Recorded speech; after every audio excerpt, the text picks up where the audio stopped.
Hello बच्चों, कैसे हैं? पीके केमिस्ट्री क्लासेस में आपका स्वागत है। तो बच्चों, आज हम class 10th metal non metal का एक नया टॉपिक पढ़ने जा रहे हैं। धातुओं का शोधन, धातुओं का शोधन या परिष्करण पढ़ेंगे आज हम। धातुओं का शोधन या परिष्करण कहते हैं, इंग्लिश में इसको हम कहते हैं रिफाइनिंग और प्यूरिफिकेशन ऑफ मेटल्स, है ना। धातुओं का शोधन। इससे पहले हमने क्या पढ़ा? रिडक्शन पढ़ लिया है, अपचयन हमने पढ़ लिया है। तो रिडक्शन को हमने पढ़ा। रिडक्शन से जो आपकी धातुएं प्राप्त होती है वो पूर्णतया शुद्ध नहीं होती है, ठीक है। जो धातुएं आपने क्या किया, जो आपने रिडक्शन किया, आपने मेटल प्राप्त कर लिया, तो आप समझ रहे हो कि आपका पूरा का पूरा शुद्ध मेटल हो गया होगा। तो अभी वो पूरा जो है आपका शुद्ध मेटल प्राप्त नहीं हुआ है। उसमें फिर भी कुछ क्या होती है, उसमें इम्प्योरिटीज, कुछ अशुद्धियां उसमें होती हैं। और उन्हीं अशुद्धियों को शोधन करने के लिए हम क्या करते हैं? धातु का शोधन करते हैं। उसको हटाने के लिए, उन अपद्रव्य को उसमें से हटाने के लिए, उसे बाहर फेंकने के लिए हम क्या करते हैं? निकालने के लिए हम कहते हैं धातुओं का शोधन या परिष्करण कहते हैं। और ये आपका मेटलर्जी का लास्ट टॉपिक है यहाँ पर, है ना। मेटलर्जी का है लास्ट टॉपिक है। और ये लास्ट आपका वीडियो भी हो सकता है कि आज ये लास्ट हो जाए, चैप्टर जो है फिनिश हो जाए, और इसके बाद एक दो वीडियो हम आपको करा देंगे। इस जो इसके अंदर जो चैप्टर के एनसीईआरटी के अंदर के जो क्वेश्चन है, जो एक्सरसाइज है, उसको हम उस पर फोकस करेंगे। उस पर आपको जो है कुछ क्वेश्चंस जो है, सारे क्वेश्चन उसको हम आपको बताएंगे। हाँ, अभी देखिए आपका 3 चैप्टर जो है पूरा हो चुका है। केमिस्ट्री का 3 चैप्टर पूरा हो चुका है आपका। पहला चैप्टर जो आप केमिकल रिएक्शन इक्वेशन था, एसिड बेस साल्ट, दूसरा चैप्टर आपका था, और तीसरा चैप्टर आपका चल ही रहा है मेटल नॉन मेटल। और आपका चौथा जो चैप्टर यहाँ पर है, जो आपका 4th चैप्टर लगा हुआ है, वो आपका ऑर्गेनिक केमिस्ट्री है। ऑर्गेनिक केमिस्ट्री है, कार्बनिक रसायन के बारे में हमें वहाँ पढ़ना है। तो ये आपका लास्ट चैप्टर बनता है। और एक चैप्टर आपका और है, पीरियाडिक टेबल आवर्तसारणी है। लेकिन कोविड-19 की वजह से, कोरोना वायरस की वजह से ये आपका 30% जो है सिलेबस को कम किया गया है। तो वो चैप्टर इसमें इस वर्ष आपका शामिल नहीं रहेगा।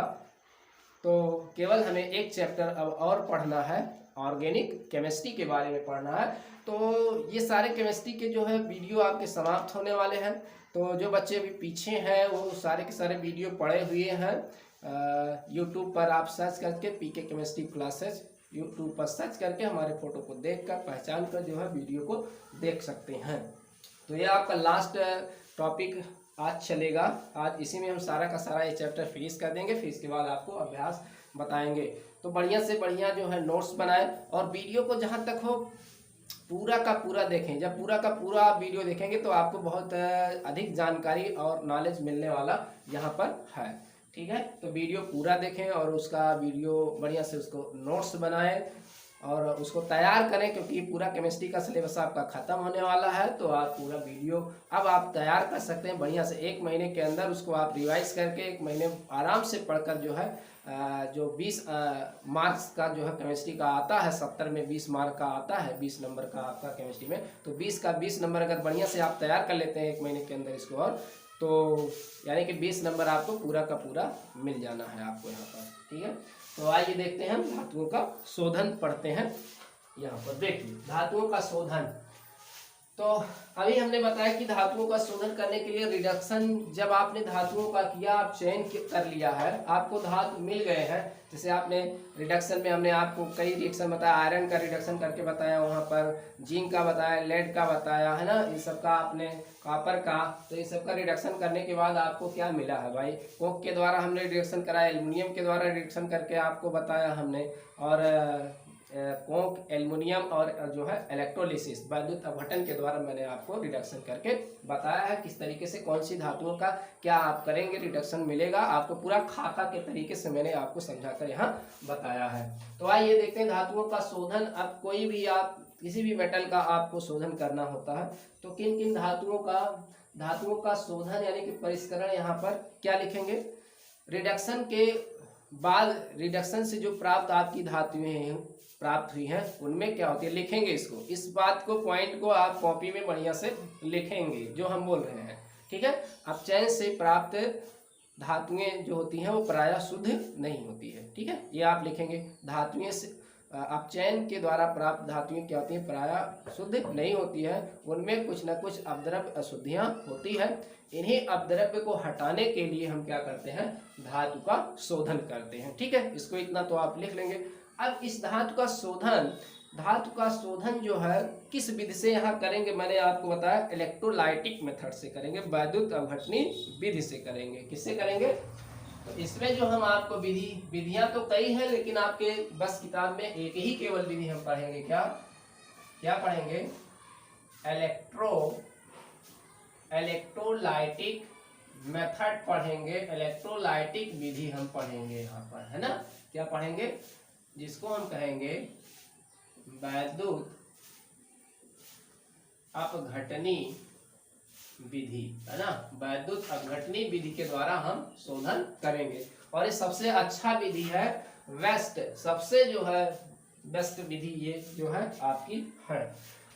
अब इस विधि इलेक्ट्रोलाइटिक विधि के द्वारा किन किन धातुओं का शोधन किया जाता है, तो इस विधि के द्वारा आप जिंक का, इस विधि के द्वारा आप किसका है, कॉपर का, जिंक का, यशियन टिन का, लेड का, निकिल का, ठीक है, निकिल का, सिल्वर, गोल्ड, ठीक है, गोल्ड जैसी, ठीक है, जैसी धातुओं का शोधन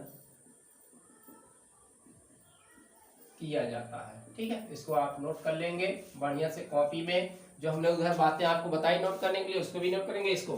तो इलेक्ट्रोलाइटिक मेथड के द्वारा हम किन धातुओं का शोधन करते हैं, बहुत आराम से समझिए, ध्यान से सुनिए। जब भी वीडियो देखें तो बहुत एकदम शांति में अकेले में बैठकर आप इस वीडियो को देखें, कोई भी वीडियो आप देखें। तो इलेक्ट्रोलाइटिक मेथड जो होता है, वैद्युत अपघटनी विधि होता है, इससे किस प्रकार के धातुओं का हम शोधन कर सकते हैं, कॉपर है, जिंक है, टिन है, लेड है, निकिल है, गोल्ड आपका सिल्वर है, गोल्ड है, जैसी धातुओं का जो है हम शोधन इलेक्ट्रोलाइटिक मेथड से कर सकते हैं। अब इस मेथड को बढ़िया से आप समझें, आराम से, वीडियो को ना समझ में आए तो वीडियो को रिवाइज करके कई बार देखें तो समझ में आपको जरूर आएगा। अब क्या करते हैं, अब मान लीजिए अब हम इसमें से हम ले रहे हैं, मान लीजिए हमें कॉपर धातु का शोधन करना है, एक के बारे में बताएंगे जैसे ऐसे सब के बारे में आपका होगा, है ना। तो हम यहाँ कॉपर धातु का मान लीजिए हमें शोधन करना है, हमने रिडक्शन के द्वारा कॉपर को प्राप्त कर लिया, अब इसका हमें क्या करना है, शोधन करना है। ठीक है, और इस इलेक्ट्रोलाइटिक विधि के द्वारा 99.9% जो है आपको प्योर मेटल प्राप्त होता है। प्योर जो आपको मेटल मिलेगा यहाँ से, इस 99.9% जो है आपका शुद्ध जो है मेटल आपको यहाँ प्राप्त हो जाता है इस विधि के द्वारा। तो कितना अच्छा ये शोधन करता है विधि, इसीलिए तो इसको हमने कहा कि ये जो है सबसे बेस्ट मेथड है ये। ठीक है, तो आइए देखते हैं कैसे करते हैं। अब जिस धातु का शोधन करना होगा, इसी धातु के हम क्या करते हैं, देखिए यहाँ पर एक इलेक्ट्रोलाइटिक आप जो है टैंक ले लीजिए। देखिए आपको बनाना पड़ेगा फिगर, कॉपी में बढ़िया से फिगर आप जो है बनाएंगे। तो ये क्या है, आपका इलेक्ट्रोलाइटिक क्या है, टैंक है। और इस इलेक्ट्रोलाइटिक टैंक में क्या करते हैं हम, अब देखिए एक मोटी सी जो है, जो आपकी अशुद्ध धातु होगी भाई, इसी ये अभी अशुद्ध है, क्या है अभी ये जो आपको इसी का किया जाता है, अभी रिडक्शन के द्वारा मिला हुआ है, ये जो है अशुद्ध है। इसी अशुद्ध धातु का एक आप यहाँ क्या कर लेंगे, एक मोटा जो है आप जो है रॉड ले लेंगे। ठीक है, और क्या कर लेंगे, यहाँ पर आप एक क्या करेंगे, यहाँ आप एक पतला सा उसी कॉपर का जो शुद्ध होगा, एक पतला सा इसका क्या करेंगे, रॉड ले लेंगे। ठीक है, इलेक्ट्रोड ले लेंगे। अब इनको क्या करेंगे, हम इनको बैटरी के द्वारा क्या करें, हम इनको जोड़ देते हैं। तो ये देखिए बैटरी के द्वारा क्या हुआ, हमने इसको क्या किया, जोड़ दिया। ठीक, तो ये आपका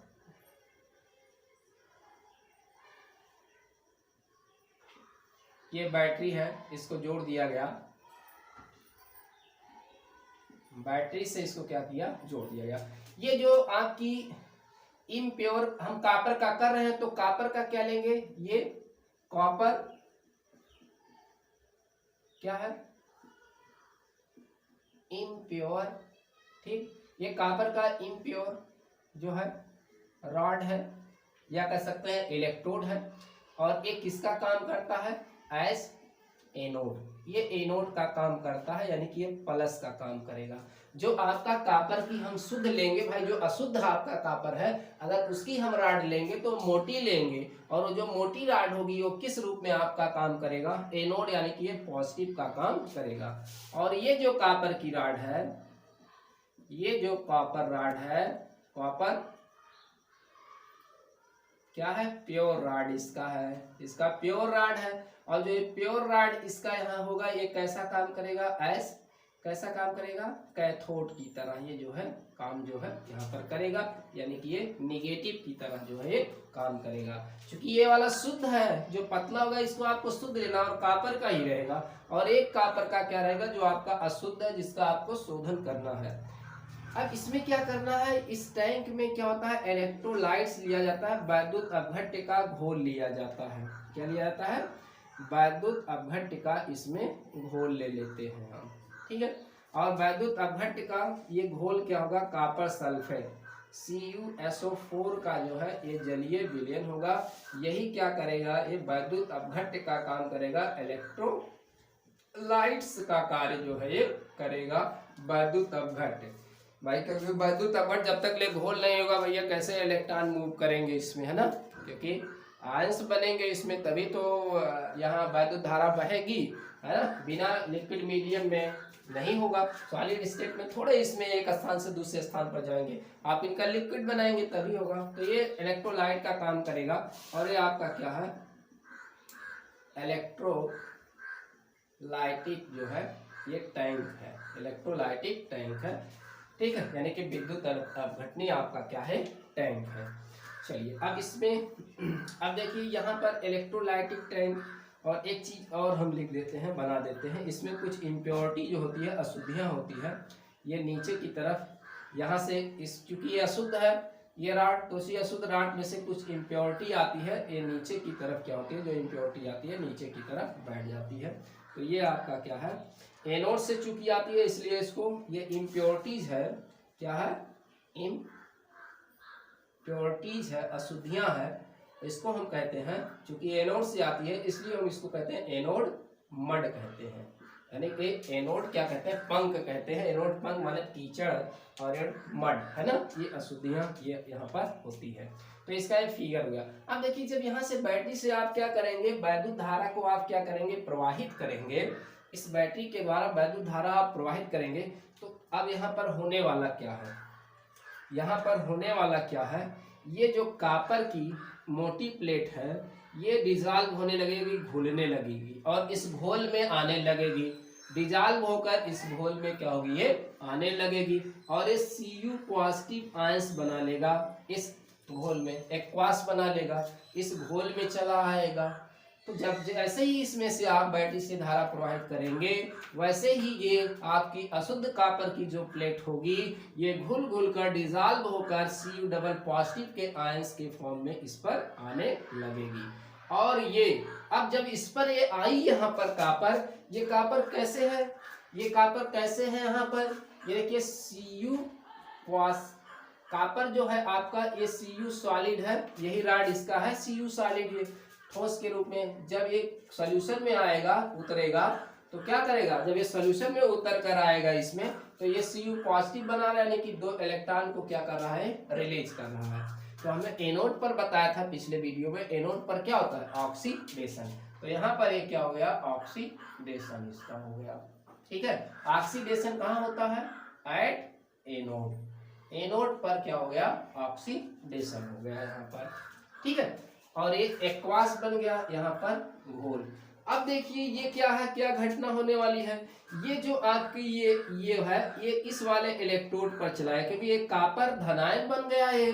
धनायन क्या होगा, इस कैथोड जो है ऋणायन वाला आपका है, ये ऋणायन जो प्लेट है और ये धनायन प्लेट है आपका, तो इस वाले पर क्या होगा, ये धनायन वाला ऋण की तरफ आकर्षित होगा, और इसी पर का क्या होगा, आकर इसी पर जो है ये आकर निक्षेपित होता जाएगा, इसी राड पर आकर ये जमता जाएगा, इस राड पर पूरी तरीके से इसी पर आकर ये क्या हो जाएगा, ऐसे जम जाएगा, इसी पर चिपक जाएगा, डिपॉजिट हो जाएगा यहाँ पर। अब देखिए कौन जा रहा है यहाँ से, कॉपर, Cu डबल पॉजिटिव, यही तो गया, ये Cu डबल पॉजिटिव जो एक्वास में है ये इस पर गया और इसके पास इलेक्ट्रॉन बहुत ढेर सारे हैं, इससे इलेक्ट्रॉन को ये ले लिया, लेकिन उतने इलेक्ट्रॉन लेगा जितना निकाला है ये, ठीक है, उतना इलेक्ट्रॉन को ये ले लेगा। आप कहेंगे यही जो रिएक्शन लिखा गया इसी का उल्टा हो गया है, यही तो है, उल्टा हो ही रहा है।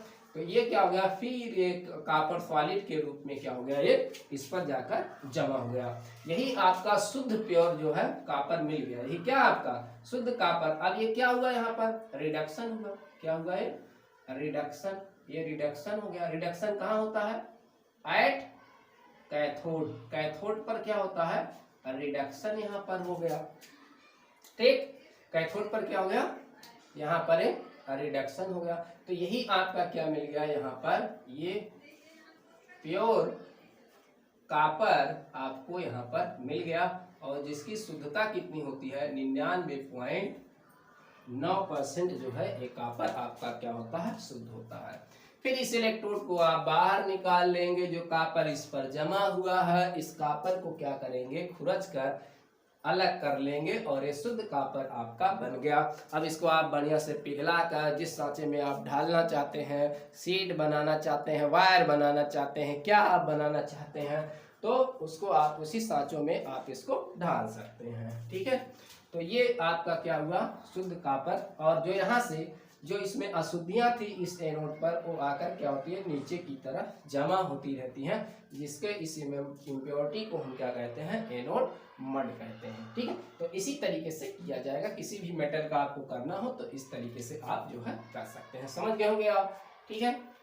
फिर से एक बात समझ लीजिए, देखिए जिस धातु का आपको शोधन करना हो, जैसे हमने लिया यहाँ कॉपर, जिस धातु का आपका शोधन करना होता है उसी धातु के आप दो इलेक्ट्रोड लेते हैं, एक मोटका इलेक्ट्रोड लेते हैं, एक पतरका इलेक्ट्रोड लेते हैं। जो मोटा वाला इलेक्ट्रोड होता है वो एनोड का काम करता है, वो अशुद्ध होता है। जो पतला वाला इलेक्ट्रोड होता है वो आपका शुद्ध होता है, प्योर होता है, और एक कैथोड का कार्य करता है। इन इलेक्ट्रोडों को एक वैद्युत अपघट्य के घोल में यानी कि कॉपर सल्फेट के घोल में डुबो देते हैं, बैटरी से इसको जोड़ देते हैं। बैटरी से जब आप धारा यहाँ प्रवाहित करेंगे तो कॉपर की मोटका वाला जो प्लेट होगा ये इसमें कॉपर धनायन के रूप में घोल में आने लगेगा, और जैसे घोल में आएगा तैसे कैथोड की तरफ ये आकर्षित हो जाएगा, ये चला जाएगा उस पर, और वहां से जब ये घोल से इसमें गया तो Cu पॉजिटिव यहाँ से बना लिया, और जब इस पर जाएगा तो इससे इलेक्ट्रॉन लेकर फिर कॉपर आपका बन जाएगा। लेकिन ये अशुद्ध है बेटा, ये वाला अशुद्ध है, और ये अब क्या मिल रहा है, यहाँ आपको शुद्ध मिल रहा है। ये तो आपका अशुद्ध था, ये वाला क्या है आपका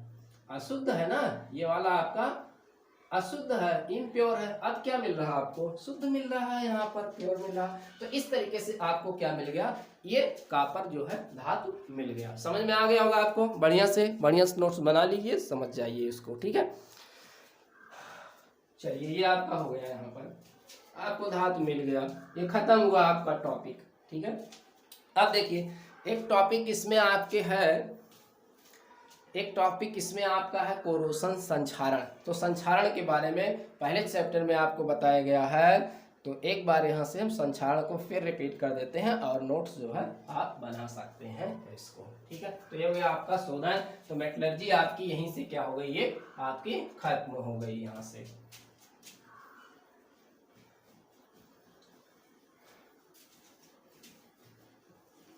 अब जो देखो ये धातुएं आपने प्राप्त कर लिया, फिर धातुएं आपकी नष्ट भी होती रहती हैं, संक्षारित भी होती रहती हैं। तो उसी धातु का हम आज देख लेते हैं संक्षारण। आज जो भी टॉपिक इसमें है आज हम जो है आपको समाप्त कर देंगे, बशर्ते वीडियो आपकी लंबी बहुत ना हो, क्योंकि आप बहुत लंबा हो जाता है वीडियो, आप देखते भी नहीं है पूरा का पूरा वीडियो। लेकिन आप वीडियो जितनी भी बने आपको पूरा वीडियो जो है देखना चाहिए। चलिए देख लेते हैं धातुओं का संक्षारण। संक्षारण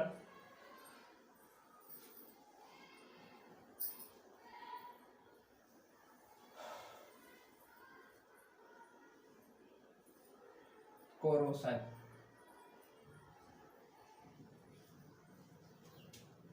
धातुओं का संक्षारण। धातुएं क्या होती, धातुएं जो होती है आपकी क्या होती है, वायु या नमी की उपस्थिति में धीरे धीरे क्या होती है, नष्ट होती रहती हैं, जिसे हम कहते हैं धातुओं का संक्षारण कहते हैं, या केवल कह सकते हैं संक्षारण कहते हैं। ठीक है, तो यहाँ पर यानी कि आप संक्षारण क्या है, वायुमंडलीय नमी या ऑक्सीजन की उपस्थिति में आप कह सकते हैं, क्योंकि ये नमी और ऑक्सीजन की उपस्थिति में होती है, नमी और ऑक्सीजन की उपस्थिति में होती है। तो नमी या ऑक्सीजन की उपस्थिति में यहाँ आप लिख सकते हैं नमी अथवा ऑक्सीजन माने वायु आप कह सकते हैं, ऑक्सीजन का मतलब वायु है ना, के उपस्थिति में धातुओं का धीरे धीरे नष्ट होना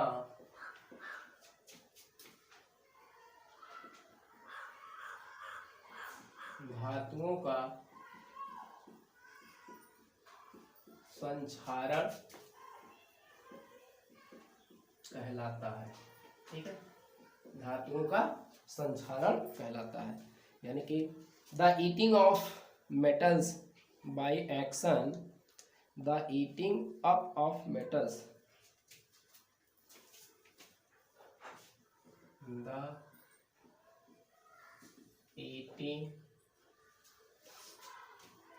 up of metal of metals by the action of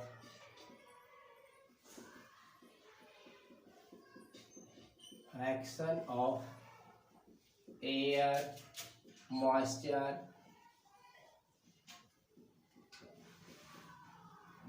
माने नमी, वायु यानी कि ऑक्सीजन या नमी, और एक केमिकल on a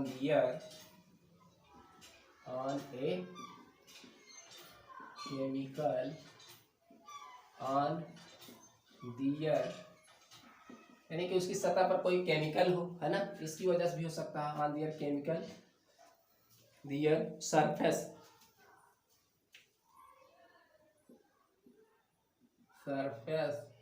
ठीक है, उसकी सतह पर कोई केमिकल भी हो सकता है, नमी भी हो सकता है, वायु भी हो सकता है। The surface is called कोरोसन। ठीक, ये है कोरोसन के डिफिनीशन। तो द कोरोसन ऑफ आयरन इज, अब देखिए इसको एग्जांपल आयरन का क्या होता है भैया कोरोसन, जैसे इसके एग्जांपल्स हम कुछ ले लें। ठीक है, इसका क्या ले लें, कुछ एग्जांपल्स ले लें, जैसे लोहे में जंग लगना, रस्टिंग ऑफ आयरन, लोहे में जंग लगना, रस्टिंग ऑफ आयरन।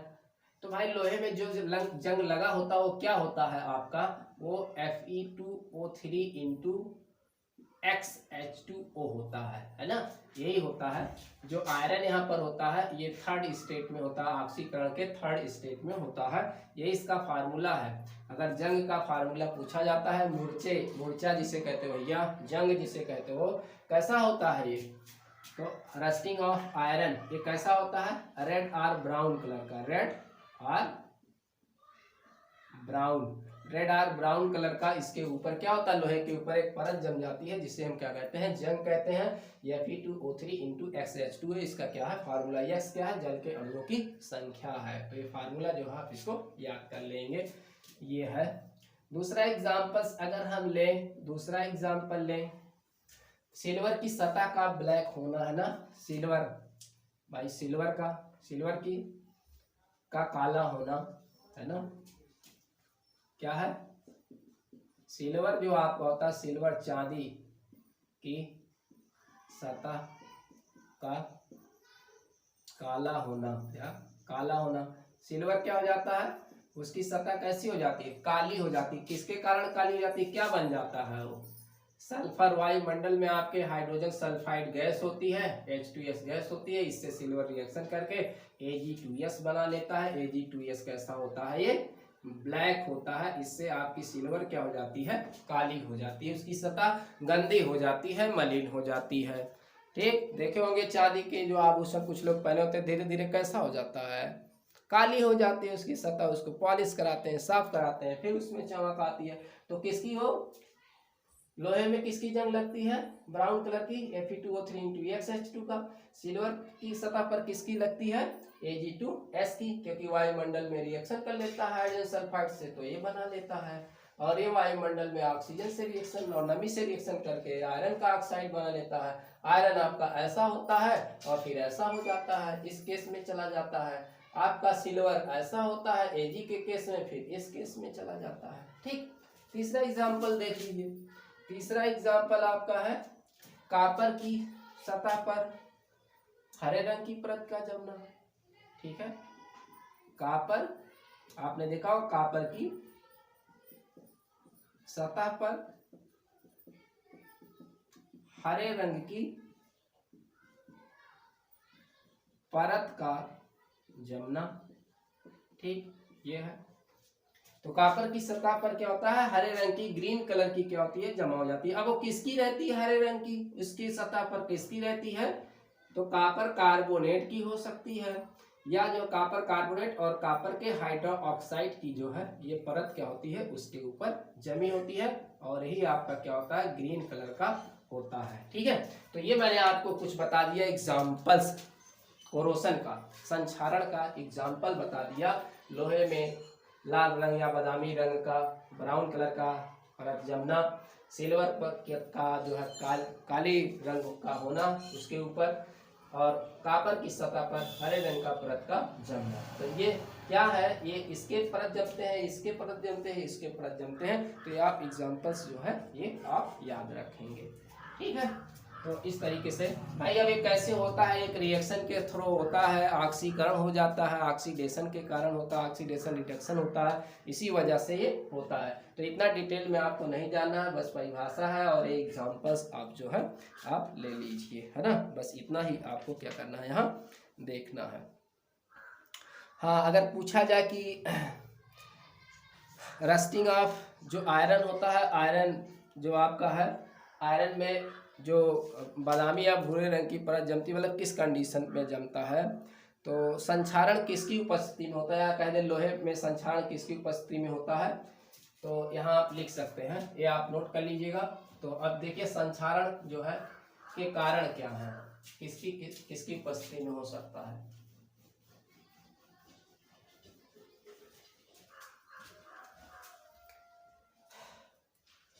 संक्षारण के कारण क्या है, तो कारण भैया है, साफ सीधी बात है, पहला है नमी की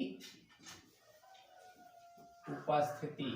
ठीक है, अगर नमी उपस्थित है तो संक्षारण होगा, है ना, presence of moisture, presence of moisture.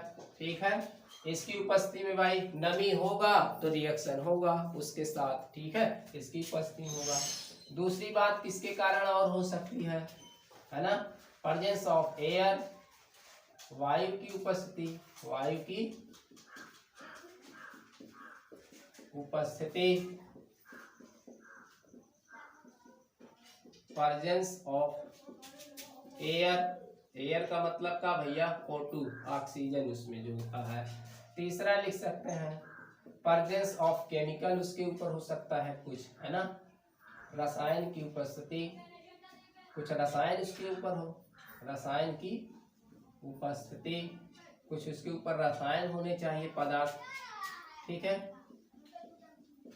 Presence of chemical, उसकी सतह पर कोई केमिकल हो आ जाए, जैसे कुछ गैसें आ सकती है केमिकल के फॉर्म में, जैसे कार्बन डाइऑक्साइड गैस उसकी सतह पर आ जाए, सल्फर डाइऑक्साइड आ जाए, या नाइट्रोजन के ऑक्साइड आ जाए, ये सब उसकी सतह पर आएंगे तो ये जल के साथ रिएक्शन करके कुछ केमिकल बना लेंगे, है ना। जैसे जल है और कार्बन डाइऑक्साइड ये रिएक्शन किए तो ये कार्बोनिक अम्ल H2CO3 कार्बोनिक अम्ल बन जाएगा उसकी सतह पर। जो आपका लोहा है उसकी सतह पर ये नमी के बूंद के रूप में आ जाएंगे, तब ये आपका जो है इसका संक्षारण करना ये शुरू कर देगी।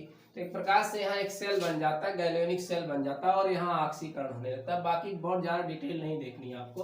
तो इसकी उपस्थिति हो सकता है, अशुद्धि की उपस्थिति हो सकती है ना, उसमें presence of impurity, presence of impurities, जो आपका मेटल है उसमें अशुद्धि की उपस्थिति की वजह से भी जो है उसका संक्षारण हो सकता है। तो ये कारण है यहाँ पर। अब बचाव क्या है भैया, बचाव कैसे आप बचाएंगे संक्षारण से, है ना। तो अगर आपका ये तो प्रिवेंशन ऑफ रस्टिंग, रस्टिंग से आप कैसे बचाएंगे, प्रिवेंशन ऑफ रस्टिंग। चलिए देखते हैं अगला, प्रिवेंशन ऑफ रस्टिंग। तो उपाय क्या है संक्षारण से, धातुओं को संक्षारण से बचाने के क्या उपाय हैं। तो उपाय देखिए क्या भैया, पहला rusting of iron can be prevented by painting, paint लगाकर आप कर सकते हैं, है ना। रस्टिंग ऑफ आयरन पहला है, rusting of iron can be prevented, can be prevented किसके द्वारा कर सकते हैं, बाय पेंटिंग, बाय पेंटिंग। भाई अपने धातु को क्या कर दीजिए, उसकी सतह पर बढ़िया से पेंट लगा दीजिए, तो आपका धातु क्या होगा, वायु के संपर्क में, नमी के संपर्क में सीधा नहीं आएगा, तो आपका धातु क्या होगा, सेफ बचा होगा, है ना। दूसरा क्या होगा, rusting of iron can B, दूसरा है rusting of iron can be prevented by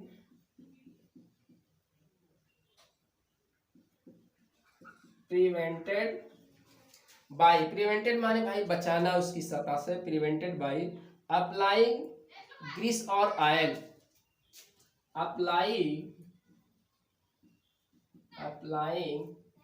oil और ग्रीस,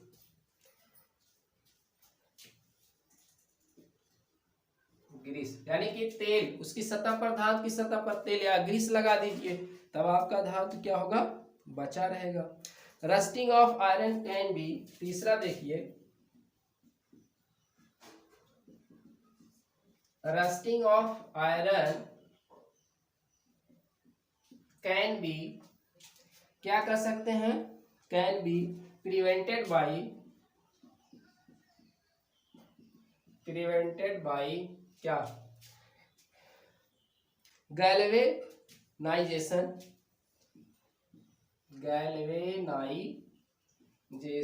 यानी कि गैल्वेनीकरण करके, ठीक है। गैल्वेनीकरण क्या होता है सुन लीजिए।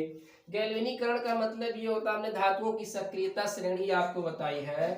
तो जो धातु आपका, जैसे मान लो आयरन है, ठीक है, आयरन है, आयरन की आपकी ये बाल्टी है, तो इस बाल्टी के ऊपर क्या होता है, एक जिंक की जो है परत चढ़ी होती है। आप देखे होंगे जिंक की क्या होती है, परत चढ़ी होती है। तो आयरन की क्या है भैया, क्रियाशीलता क्या है, इसकी क्रियाशीलता जो है कम है, और जिंक की क्रियाशीलता क्या है, इसकी क्रियाशीलता क्या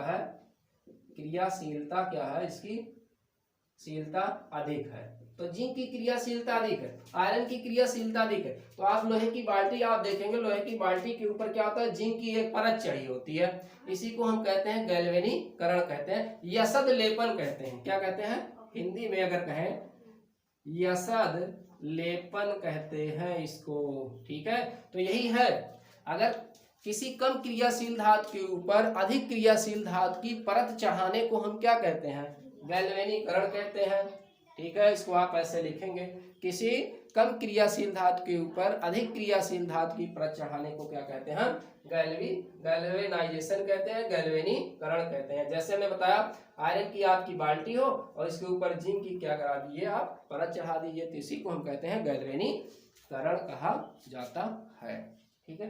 तो गैल्वेनीकरण करके आप बचा सकते हैं अपने धातु को।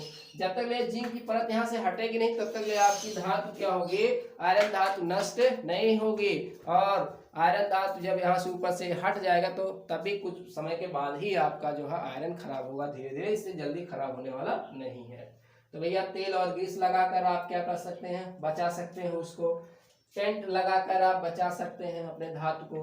और क्या कर सकते हैं, गैल्वेनीकरण करके जो है अपने धातु को बचा सकते हैं। किससे बचा सकते हैं, संक्षारण होने से। ठीक है, संक्षारण होने से बचा सकते हैं।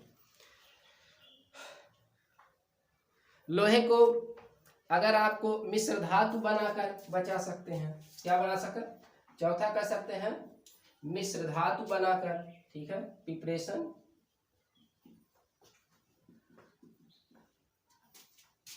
Preparation of iron can be prevented by alloy. ठीक है, मिश्र धातु बनाकर, भाई मिश्र धातु बनाएंगे तो उसकी क्रियाशीलता थोड़ी क्या होगी, घट जाएगी, है ना। तो वो जल्दी से आपका मिश्र धातुएं जो होती है जल्दी से नष्ट नहीं होती, संक्षारण उनका जल्दी नहीं होता है। तो मिश्र धातु बनाकर भी क्या कर सकते हैं, आप कर सकते हैं। या जो है उसके ऊपर क्रोमियम या टिन की लेयर आप चढ़ा दें, क्रोमियम और टिन की लेयर चढ़ा दें, परत चढ़ा दें, पेंट चढ़ा दें। क्रोमियम है आपका, क्रोमियम है और टिन है, इसकी आप पतली परत अगर चढ़ा देंगे उसके ऊपर तब भी आपका धातु क्या होगा, सेफ बचा रहेगा। ठीक है, तो ये आपके धातु को कैसे जो है बचाया जाएगा ये मैंने आपको यहाँ पर बता दिया। तो ठीक, ये वीडियो बहुत लंबा हो जाएगा तो यहीं पर ये वीडियो आपका क्या होता है, संपन्न होता है। एक वीडियो और बनाना पड़ेगा, थोड़ा सा आपको एलॉय पर बनाएंगे, मिश्र धातुओं पर बनाएंगे एक वीडियो। और क्योंकि आपके पूछा गया था शोल्डर के बारे में, पूछा गया था आपकी बार क्वेश्चन बोर्ड में 1 नंबर का, तो उस पर भी 1 नंबर के क्वेश्चन आ सकते हैं, तो उस पर बनाएंगे। तब तक के लिए धन्यवाद।